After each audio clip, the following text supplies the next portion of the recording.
Most people can point out the island of Ireland on a map, but far fewer can explain why it is divided into two nations. The Republic of Ireland covers most of the island, while the northeast portion forms Northern Ireland, one of the four nations of the United Kingdom. This division and the 310 miles border between them is the relatively recent result of the partition of Ireland, which took place just over a century ago, but the root causes of which had been many hundreds if not thousands of years in the making.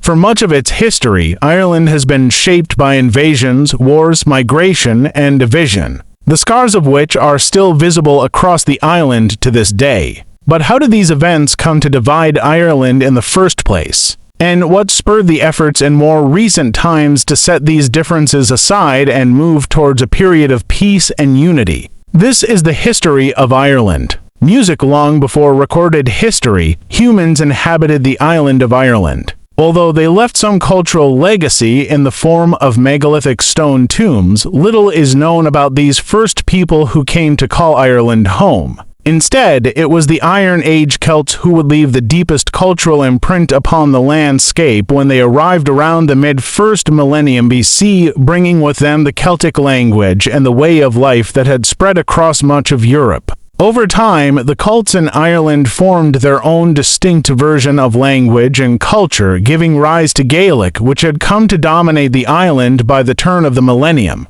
Gaelic Island was divided into numerous small kingdoms or clans, each ruled by local chieftains who occasionally acknowledged a high king over the entire island. Gaelic society was made up of a patchwork of such territories where warfare among rival clans was common. Laws were maintained by oral tradition, and a caste of poets and storytellers preserved history and myth which worshipped a polytheistic Celtic religion and was guided by druids. Life in Ireland continued largely undisturbed in much the same way during the early centuries AD. It even managed to evade the clutches of the Roman Empire. However, when the latter began to decline in the late 4th century, it left behind a residual influence that remains visible in Ireland to this very day. Across the Irish Sea, some within the former Roman territory of Britannia continued to practice Christianity. By the late 4th and early 5th centuries AD, Christianity had begun to make inroads into Ireland, spread by a mixture of missionaries and slaves captured by Irish raiders. Figures such as St. Patrick began to convert the Irish from Celtic paganism to Christianity, and within 2 centuries the island was predominantly Christian. But the new faith not only introduced a new concept of spirituality, it also introduced literacy and learning. Monasteries quickly sprang up across Ireland, with educated monks beginning to record the island's historic oral traditions as well as writing religious scripture. By the 6th century, the Irish Church had become a beacon of learning in Europe, with the monasteries themselves producing magnificent illuminated manuscripts like the Book of Kells, which blended Christian themes with intricate Celtic art. The Gaelic monks and monasteries of early medieval Ireland helped to preserve classical knowledge through art, literature, and law, with some even traveling abroad to assist in the rechristianization of post-Roman Europe, which was in the midst of sinking into the Dark Ages. Nevertheless, Ireland's monastic riches soon began to draw the attention of overseas raiders who wanted to seize this wealth for themselves. Beginning around the year 795, Vikings from Scandinavia began attacking coastal monasteries and settlements across Britain and Ireland, taking vast amounts of treasure and slaves in the process. These early raids soon developed into deeper incursions, and in the 9th and 10th centuries, the Vikings established permanent bases and trading ports, which became Ireland's first true towns. Dublin, Wexford, Waterford, Cork, and Limerick were all founded by the Vikings during this time, quickly transforming the physical and economic landscape of the island. Norse rulers carved out their own petty kingdoms, which connected Ireland to the Viking trade routes that stretched across Europe and beyond to North Africa, the Middle East, and even North America. Dublin, in particular, grew extensively in size and wealth during this period, professing immensely from its position as the largest Viking slave market in Western Europe. Yet, the Vikings never conquered Ireland's interior. The Gaelic chiefs and high kings retained control of most territory, and over time some of the Scandinavian settlers assimilated amongst them, becoming known as Norse Ales, who adopted the Irish language and culture as well as intermarrying locally. The towns founded by the Vikings, however, remained in the hands of the Norsemen and were subject to frequent attacks by the Irish, who wished to expel foreigners from their land.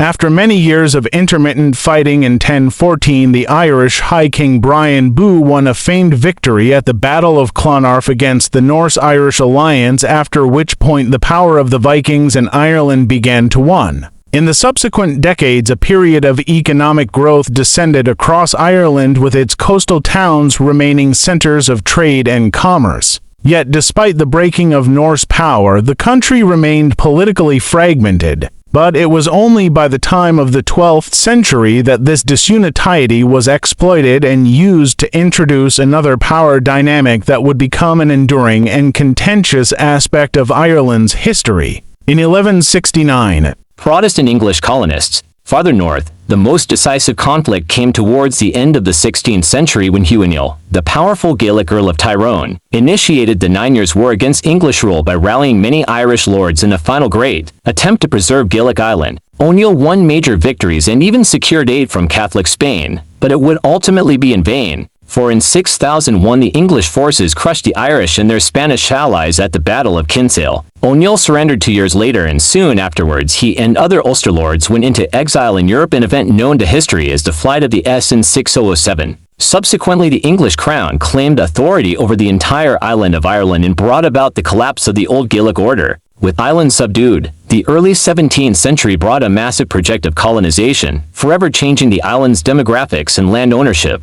The crown, now under King James I, launched the plantation of Ulster in 6009, confiscating huge swaths of land and redistributing it to Protestant settlers from Britain, especially Scottish Presbyterians and English Anglicans. Towns were rebuilt and renamed in English, with Derry rechristened as Londonderry to honor its London investors. By 1640, some 30,000 British colonists had been planted in Ulster alone, turning it into a patchwork of English and Scottish land holdings amid the remaining Irish. Similar, though smaller, plantations had taken place earlier in Leinster and Munster, as well as later in Connacht, installing a loyal Protestant landowning class, but also sowing deep resentment among the native Catholic Irish. These simmering tensions finally exploded in the year 1641 when, amidst the wider political fallout of the English Civil War, Ireland's Catholics rebelled to reclaim their land and resist anti-Catholic policies. The 1641 Irish Rebellion began in Ulster with attacks on Protestant settlers, and the violence quickly spiraled into a broader sectarian conflict across the entire island. By 1649, the English Civil War had concluded with a parliamentary victory, and the Puritan commander Oliver Cromwell turned his attention and army to suppress the Catholic uprising across the Irish Sea. In a notorious campaign lasting for years, his forces reconquered the country with merciless efficiency, with towns such as Drogheda and Wexford being massacred. The war ended with catastrophic results for the remaining Irish Catholic landowners, as vast estates were confiscated and distributed to Cromwell's soldiers and supporters. So much so that by the 1650s, Irish Catholics who had once owned most of the land now held only around 10% of it. Further upheaval followed in the latter part of the 17th century after the monarchy was restored in 1660, and then a Catholic King James II came to power in 1685 after being overthrown just 3 years later. James attempted to use Ireland as a base to regain his throne, with many Irish Catholics rising in support and seizing much of the country. They were, however, ultimately defeated by the army of the Protestant William of Orange, who had recently become King William III of England at the Battle of the Boy in 1690 and the Battle of Orme in 1691.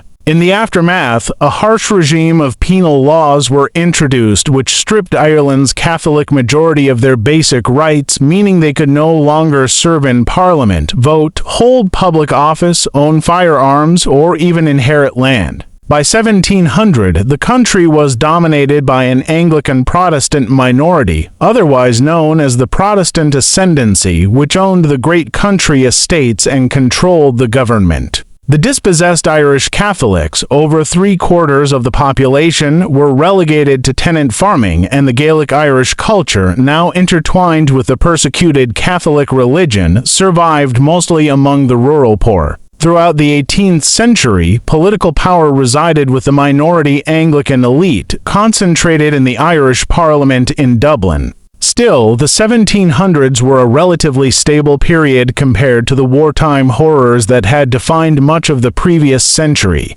Although Ireland experienced some economic growth, rural poverty persisted and resentment simmered among disenfranchised groups. In the latter decades of the century, the winds of change began to blow across Ireland. Inspired by the American and French revolutions, some Protestants began to recognize the need for reform. And in 1782, led by politician Henry Grattan, the Irish Parliament won a measure of legislative independence from Britain. Meanwhile, a revolutionary Republican movement had begun to grow among both Protestant Presbyterians in Ulster and Catholics elsewhere within the country. In 1791, radicals in Belfast formed the Society of United Irishmen, aiming to unite all Irish people across religions for democratic reform and move towards independence. Their efforts culminated in the Rebellion of 1798, with the United Irishmen led by Thibault Wolfe Tone launching an uprising against British rule and seeking to establish an Irish republic.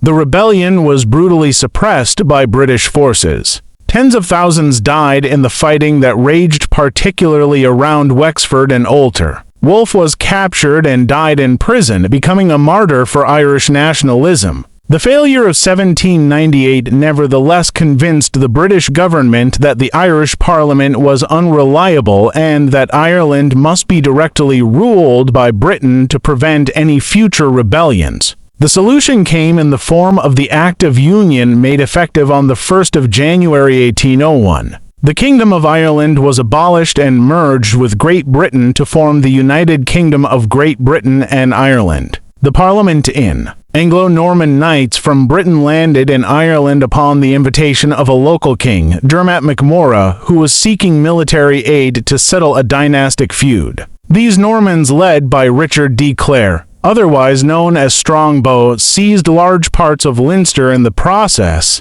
However, their success alarmed King Henry II of England, who feared that these Norman lords were establishing their own independent kingdom outside his authority. Consequently, in 1171, Henry himself landed with an English army and nominally brought part of the country under English rule, later declaring his son, Prince John, as the first Lord of Ireland. Over the following decades, Norman barons continued to spread across the eastern and southern parts of the country, building castles and carving out lordships for themselves. Their conquest, however, was never fully completed. Although the Normans dominated the area around Dublin, known as the Pale, as well as some other enclaves, the Gaelic chiefs retained control of the majority of the island's territory, particularly in the north and west. With the passage of time, the Norman power base gradually began to recede. Isolated from England and surrounded by a predominantly Gaelic population, many Norman lords assimilated just as the Vikings had done before them, adopting the Irish language, customs, and even marrying into Gaelic families. In 1367, the English crown passed the Statutes of Kilkenny to prevent intermarriage and the use of the Irish language by the settlers, hoping to keep them English. These measures ultimately had limited effect, and by the 15th century, English royal authority in Ireland had shrunk to the area of the Pale, while the rest of the island experienced a Gaelic resurgence. Native Irish dynasties like the O'Neills in Ulster and the O'Briens in Thomond reasserted themselves, and even the Old Normans operated as autonomous Gaelic-style lords. With the dawn of the 16th century, the English crown under the Tudor dynasty renewed its determination to control Ireland, this time far more aggressively. The Tudor conquest began at the outset of the 1530s, with one of the main catalysts being the Protestant Reformation. King Henry VII's break with the Catholic Church was exported to Ireland, but Irish elites, both Gaelic and Norman, fiercely resisted abandoning Catholicism. In 1541, Henry VIII took the title King of Ireland for himself, replacing the centuries-old lordship with a fully separate kingdom. Though still subservient to the English crown, Tugger officials steadily extended English law and governance across Ireland, offering Gaelic chieftains English titles and legal security if they pledged loyalty. Most, however, turned this offer down and put up a fierce resistance. In Munster, the Fitzgerald lords rebelled on two occasions against encroaching English authority, but their defeat led to the plantation of Munster with their lands being confiscated to settle.